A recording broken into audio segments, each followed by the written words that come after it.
Good morning, and welcome to your morning cereal.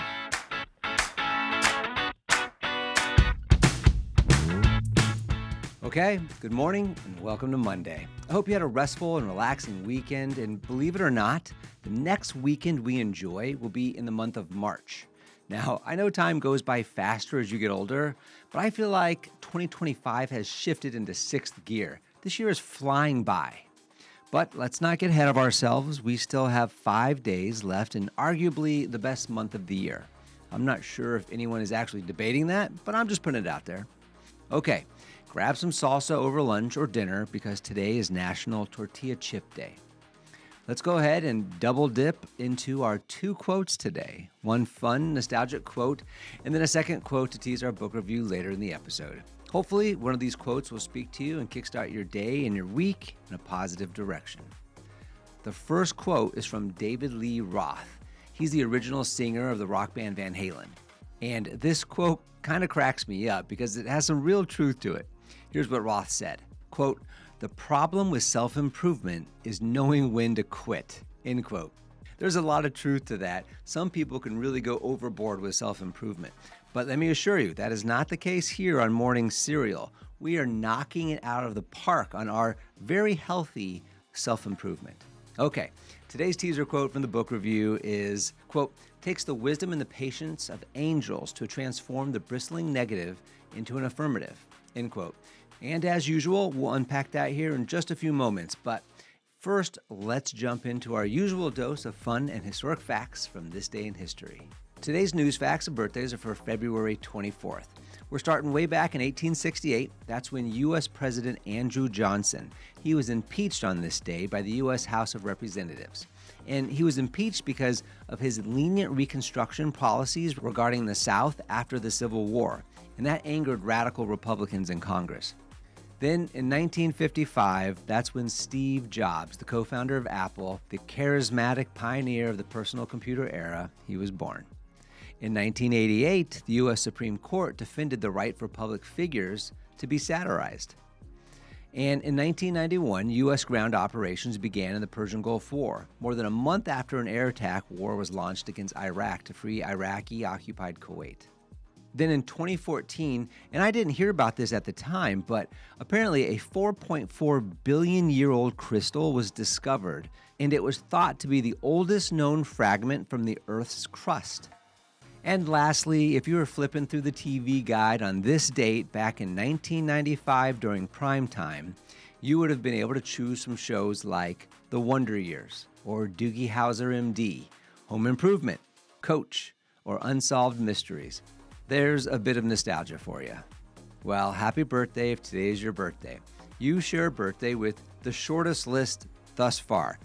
You share a birthday with only Floyd Mayweather Jr. He's 48 years old today. Well, the number one movie on this date in 1991 was Sleeping with the Enemy, starring Julia Roberts, when she became the youngest actress to earn a seven-figure fee for a single movie. The movie is about a battered wife who fakes her death to escape her abusive husband, but he eventually tracks her down as she attempts to build a new life and a new identity. I remember it being a pretty good movie. Then the number one song on this date back in 1984 was Jump by Van Halen. I overuse the word classic when talking about these songs that I grew up with, and this one is no different. It's a classic 80s rock song with some serious synthesizer in it. Love it. Apparently, Jump remains Van Halen's most successful single, and I did not believe this when I read it, but Van Halen only had one number one hit on the Billboard Hot 100. Other songs like Why Can't This Be Love and Panama and When It's Love and Right Now. Can't believe none of those hit number one. So pull your old CDs out and listen to some of those classic songs. Let's move on to some personal growth now and some self-improvement that is definitely not over the line in the book review segment of Morning Cereal. This is where we take a few moments to reflect on lessons learned from the current book we're reading. And currently, we're reading through Dale Carnegie's How to Win Friends and Influence People.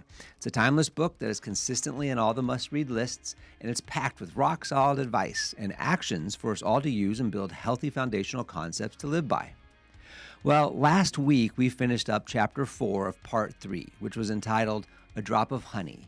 And Carnegie suggested that we avoid the fight, we avoid the argument, and avoid telling people outright that they are wrong. Carnegie suggests instead that when we have a difficult discussion, that we should take the high road and take a more friendly, sympathetic, appreciative approach that will win in the end. And he ended the chapter with a fable that says, quote, "Gentleness and friendliness were always stronger than fury and force," end quote. Chapter 4 was entitled A Drop of Honey, and Carnegie's principle number 4 was begin in a friendly way. Which brings us to today, and we begin chapter 5, which is entitled The Secret of Socrates. And right away, Carnegie gives us direction, saying, quote, "In talking with people, don't begin by discussing the things on which you differ. Begin by emphasizing and keep on emphasizing the things on which you agree," end quote. Carnegie wants our focus in these discussions to be on the method of getting to an outcome, not the purpose of getting to that outcome. And as such, Carnegie's method of emphasizing things that you agree upon will get the other person saying yes. And then you should aim to get more yeses from the other person, but try to avoid having them say no. There is actually a lot of science behind this technique of conjuring up a handful of yeses at the beginning of a conversation. And skillful speakers know that. Again, if you've been with us throughout the review of this book, you know how material people's sense of importance is. Everything we are is ultimately wrapped up in a feeling of importance. And when a person says no, that no is attached again to a person's beliefs, and it's attached to their self-pride, which is wrapped up in that no. And it is very difficult to get someone to change their mind once they've got that flag in the ground. Even if they know they are wrong, the ego makes it very difficult to change. Carnegie even cites the body's physiological responses to taking a no stance and how that changes to a more accepting attitude with yeses or an acceptance early on. Carnegie's point is that it is of the highest importance if you want to influence someone in your direction to get the conversation started in the affirmative direction. Start with something you both can agree on using this, quote, yes, yes technique. Okay, Carnegie's story time. A banker was determined to take a new approach on how to get some of his clients to give him all the information required by the bank when opening new accounts. And historically, some clients would push back saying the information wasn't necessary and they didn't want to give it. And historically, the banker would, quote, show them by flouting bank rules and regulations and giving them the ultimatum that either they give the information or they don't open the account. The banker was ashamed that he had acted in this way, so he tried the yes, yes technique on the next hesitant client. And this time, the banker agreed with the client that the information wasn't necessary. But then the banker asked that wouldn't it be nice if the bank knew who the next of kin was in the event of the client's death, so the bank could transfer the money to them? And the client answered, yes, of course. And the banker continued saying, well, wouldn't it be a good idea then for the client to give him that name of the next of kin so the bank could carry out the client's wishes, quote, without error or delay? And again, a yes from the client, which led to a softening of the client's mood as he realized that the asks for the information was for his sake and it benefited him. Now, we're going to finish this chapter tomorrow, and I know some of you are saying, Sean, the name of this chapter is The Secret of Socrates, and we haven't even mentioned Socrates even once. We aren't even in the same millennia as Socrates. Well, tomorrow we will, I promise. But for today, Carnegie is introducing to us the yes, yes technique. So as you look to implement some of these techniques in your real life, look to get some yeses. Look for that common ground with the other person. You got to get the ball rolling in a positive direction. Because starting from a no, Carnegie says, quote, takes the wisdom and the patience of angels to transform the bristling negative into an affirmative, end quote.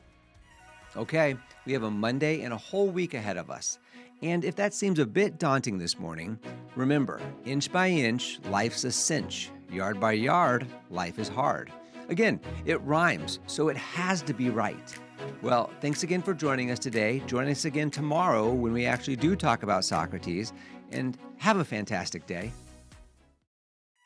Don't forget to follow and subscribe to the Morning Serial podcast on the One Life Live It channel.